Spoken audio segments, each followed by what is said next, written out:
So when I'm in my position, once the ground ball's hit, I'm gonna retreat and go to the base. Once I do that, I'm really not trying to get set up really early because I don't know exactly where they're gonna field it from, and I don't know where the throw is gonna be. I'm very much near the base. I can feel the base with my heels, and once they have secured the ball and they're about to make a throw, that's when I start finding the base with my foot. Most of the throws, we have time to do all of that. We don't have to run back, set up, and get stretched out. In fact, I don't want to do that because if the throw's anywhere else, it makes it more difficult for me to react.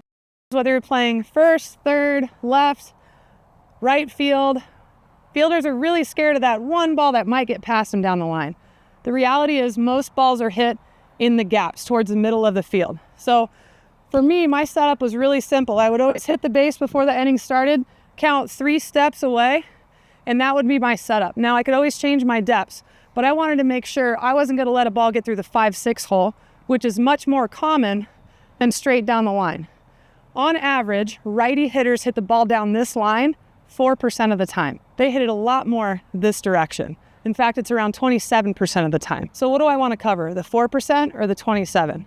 It sucks when a triple is given up down the line, but that is worth giving up to field a lot more singles. All right, we're gonna talk about different depths at the corners. I'm at first base, but same rules apply to third base as well. Now in slow pitch, not as important because you're usually playing back. There's less bunting, less short game. But in fast pitch, we have slappers, we have people who are really good at drag bunting, we have power hitters. Where I see the biggest mistake happen the most is that your corners play way too close to home plate. The closer I am, the less I can cover. The only thing I can really get from here is a ball that's hit right at me.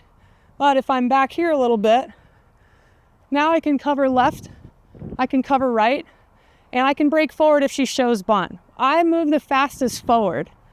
So I want to be in a position to where I can move left and right easier and be able to explode forward if I need to versus playing really close to the hitter.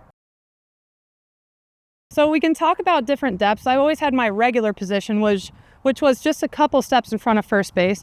I don't want to be too close to home. The closer I am to home, the less I can cover left and right. Depending on situation, batter up, 2 strikes, or nobody on, nobody out, you know this hitter doesn't bunt, I'm going to change my distance. And all that does is give me and the rest of my fielders a bigger net. Now I can cover more ground to my right, to my left, and essentially take away more ground balls that get through the infield.